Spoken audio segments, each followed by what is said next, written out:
Welcome to Securing America with me, Frank Gaffney, the program that's a kind of owner's manual for protecting the country we love against all enemies, foreign and domestic, to the glory of God and His kingdom. We're going to be talking about a number of subjects with our first guest. He is one of our favorites, and his expertise is on helping us think through complex subjects, one of which I want to start with some comments of my own about. President Trump is insisting that the U.S. Senate approve the Save America Act that would make vitally needed reforms to voter registration and balloting nationwide. So are the American people. A new McLaughlin poll conducted for Tea Party patriots found overwhelming support by Republicans, Democrats, and independents for the purpose of this legislation, namely ensuring that only U.S. citizens vote. The only reason for opposing the Save America Act is to ensure instead that non-citizens can impact our elections. It means in practical terms that they can not only vote illegally, they can nullify the votes of Americans. Presidential and popular support for the Save America Act has compelled Senate Majority Leader John Thune to ensure it gets a vote soon. Unclear, however, is whether he's determined to make it a decisive victory. Urge your senators to protect your vote at teapartypatriots.org. Well, let me turn to Rod Martin, a man who has graced this program regularly, faithfully, for quite some time now, for which we are extremely grateful. Rod is, of course, a man who I prize especially for his role as chairman of the board of our Institute for the American Future, of which I'm the president. He has also, in previous incarnations, been a policy advisor to then Governor, now U.S. Ambassador to Israel, Mike Huckabee. He has been as well one of the founding members of the PayPal Mafia, the start of that epic venture. He's a serial entrepreneur and investor, and I call him a free-range mind, which we always appreciate the opportunity to pick. He can be found at rodmartin.org as well, and please think seriously about subscribing to its important product, the Rod Martin Report. It's good to have you back, my friend. Welcome once again. Great to be here. Let me start by asking you about this Save America Act. First of all, do you think it's needed, Rod? And if so, why? Unquestionably. I mean, this is the most basic thing in the universe. You can't have a free and fair election if you don't know who's voting. Stalin even has a famous quote about that. He doesn't care who votes as long as he gets to count the votes. And that's the situation here. You have no idea who is actually on the voter rolls, and you have a lot of evidence now. 4 years ago, they were pretending this wasn't true. 8 years ago, they were certainly pretending this wasn't true. We now have overwhelming evidence of widespread illegal alien voting and also widespread election irregularities. And we don't necessarily, and by the way, on the illegal alien voting, one of the pieces of evidence that I thought was exceedingly telling was that there was a poll here about a year ago of illegal aliens asking if they had voted in the last election. And something like 6 to 10% of them said, yes, I did. So Rod, let me just ask you about this, because this is happening. Whenever this topic arises, in particular in connection with the Save America Act, we're routinely told by the media that there's just no evidence that there's any significant problem here at all. So how can that be said, given what you've just reported? Well, the media is spinning its narrative, which seems to always be the DNC's talking points. So it shouldn't surprise us that CNN lies. All they did was lie for the last 10 years in front of us on things that were easily verifiably false, whether we're talking about the lockdowns or Russia, or whatever it is you want to point at. There was a time when they covered their tracks better. They've stopped caring about covering their tracks. So it's pretty easy to out them as long as you're willing to see more sources of information than just them.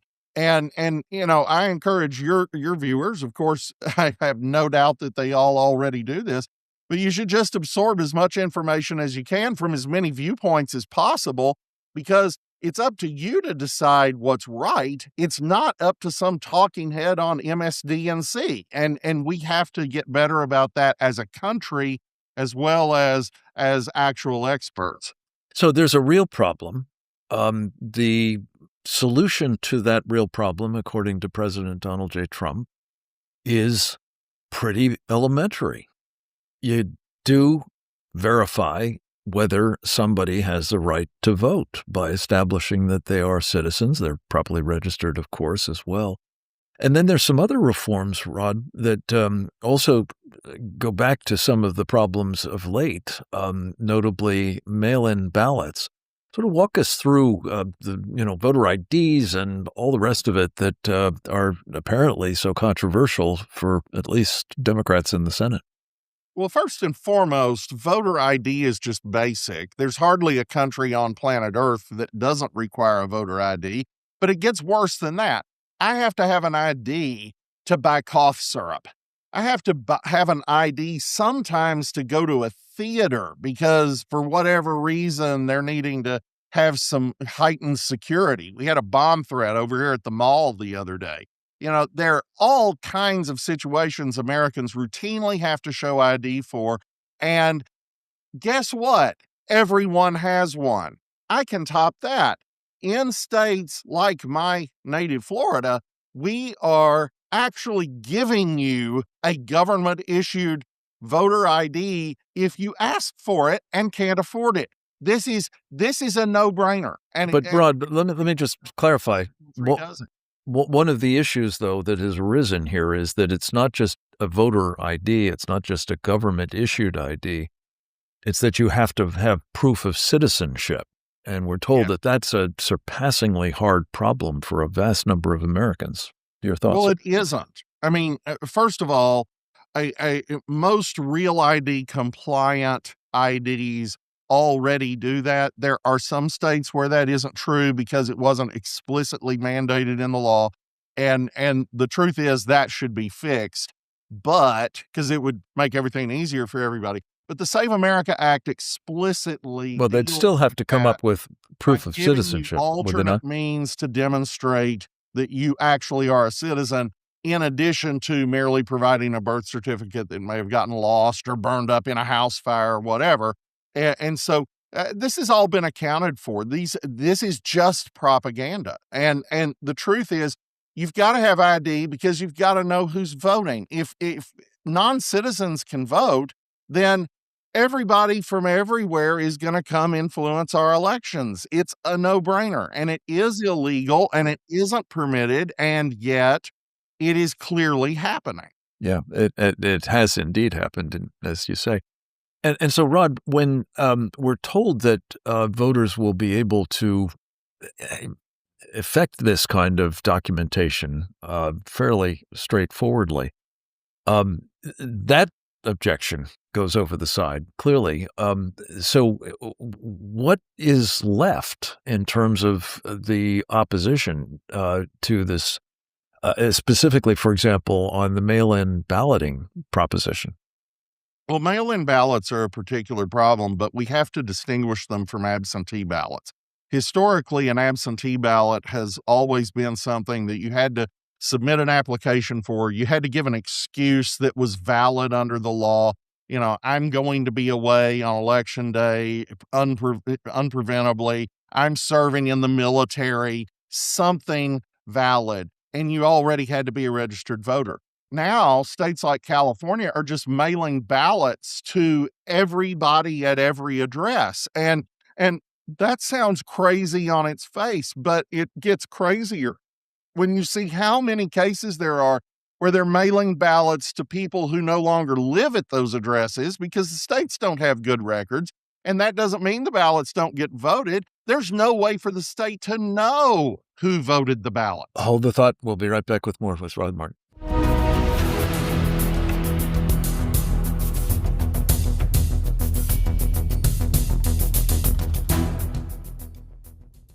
We're back, as is Rod Martin, the chairman of the board of the Institute for the American Future and the author of the Rod Martin Report at rodmartin.org. Check it out. Rod, I apologize. As is often the case, when you get going, I get very, very engaged and lose track of the time. So I had to cut you off rather prematurely.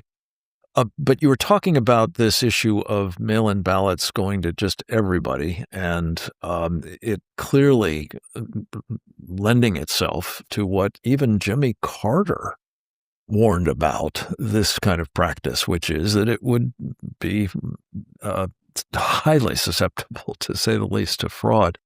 But I wanted to ask you about one other piece of this, and that is the lengths to which particularly a number of Democratic states have gone through a process known as motor voter to register people without any indication that there is an actual citizen being registered to vote. How is that working out, sir? Well, it's the same thing. It's a big security hole and was clearly designed to be a big security hole. All of these things are. We know how to actually create a secure election system. My goodness, we even pulled it off in Iraq. So, I mean, this isn't hard. You need, first of all, same-day voting.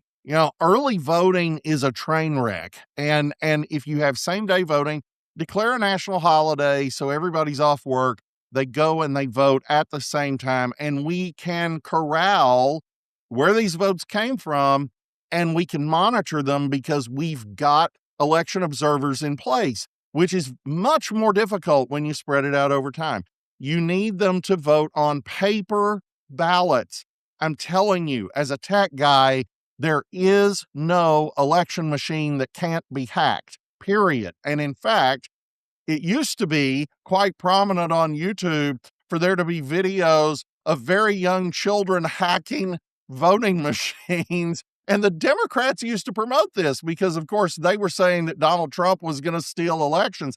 Kamala Harris actually supported paper ballots as late as 2019 because she thought Trump was going to cheat. So everybody understands this. You also need early voter registration so the state has time to figure out if you're really who you say you are.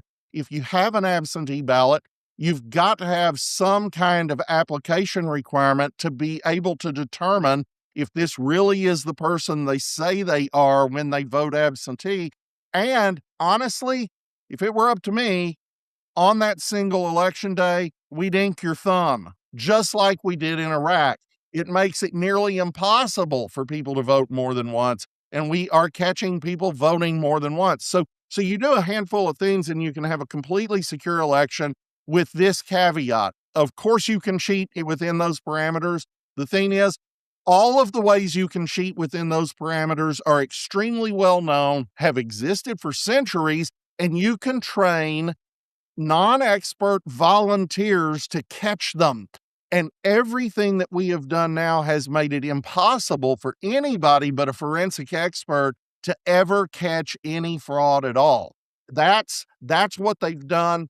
There's a reason that they tell us to imitate Europe on literally everything except this. Yeah, indeed. So, Rod, just to wrap this up, what are the prospects that the president's demands, really, of the Senate, to the point where he is saying he will not sign any other piece of legislation until this one is on his desk, that the Save America Act will, in fact, get Senate approval? If the president keeps his threat on that, I think that could be a pretty powerful tool. But just in general, it's going to be very hard to peel off any Democrats for this. And we have a few rhinos on our side. And that's because they want to cheat? I mean, is that pretty much the bottom line? They certainly are invested in the current system. Let's just say it that way. I don't know about any specific senator's motives, but this is a no-brainer. So, okay, what is the holdup? The principal holdup, because I suspect John Thune can whip enough senators to get to 50 votes and J.D. Vance can break the tie. I'm pretty sure that's true. The problem, of course, is the filibuster, and the filibuster has to be understood correctly. It's not some black box. There are very simple rules for this. And I go back to the founding of Congress. The Senate has always had a rule that debate is unlimited. It was supposed to be a gentleman's club. These guys get together and they have learned debate and they really think deeply about problems. And if that takes a while, that takes a while. Well, it's obviously become a much more political body than it was in 1789. So, that being the case, unlimited debate got reined in a little bit in the early 70s. Mike Mansfield was majority leader back then, and he put through a 2-track rule where you can do a talking filibuster or you can or it not, but what you can do is continue debate on other issues while this filibustered issue continues. Well, that basically killed the talking filibuster. You see it once in a while. Ted Cruz did it a few years ago, but normally they don't have to because the threat is enough. What could happen is John Thune could actually schedule nothing for debate except this and hold the line. What that does is it eventually means the people filibustering run out of steam. The Democrats did this to stop the Civil Rights Act in 1964, longest filibuster in American history, and they failed because eventually they had to go to the bathroom. And so ultimately it passed on a simple majority vote. You have to understand the 60 votes isn't on the legislation. It's on cutting off debate, which means in a talking filibuster, actually ending debate. In our current system, it just means cutting off the threat and giving up. The argument for keeping that way, of course, is that if we do it, the Democrats have just turned the Senate into what amounts to another House of Representatives. They're going to ram everything in the world down our throat forevermore. And we saw a foretaste of that when they removed the filibuster for most judicial positions, and we have been just making hay on them with that. So nobody really wants this except people who think that the SAVE Act is even more important to save America. And by the way, I'm with them, and I also think the Democrats are going to do that no matter what. So it's just a matter of who goes. Do that meaning jettison the filibuster when they take power. Eliminate this pseudo filibuster rule that we've had since the 70s. I don't think they'll maintain it another 10 minutes after they're back in power. They have just become so radical that there's no escaping what they plan to do, and they clearly want to pack the Senate, pack the Supreme Court, and do all these things. So I don't know that there's as much risk as friends of mine like Tony Perkins think there is, but at the same time, I am very aware that his argument and the argument of a lot of other people, including John Thune, has a lot of merit. We will be watching this closely, Rod, and I appreciate your walking us through the dimensions of it, because it really is, as you said at the outset, it's so fundamental to our polity that election integrity is maintained or restored, more to the point. And I commend President Trump for his efforts to try to euchre the Senate to take these sort of steps. And again, I just wanted to underscore something that I mentioned in the commentary, the overwhelming support that having only citizens vote in these elections in our country, from independents and yes, even Democrats. I mean, it's like 84% overall in that McLaughlin poll, but I think the lowest number is independents at 75%. And this is the kind of consensus issue that should be governing in the United States Senate. And the fact that it isn't is a tell, folks, as to what some of those senators really have in mind, which is having your vote nullified. We can't have that. We're going to take a break. We'll be right back with much more with Rod Martin. Stay tuned.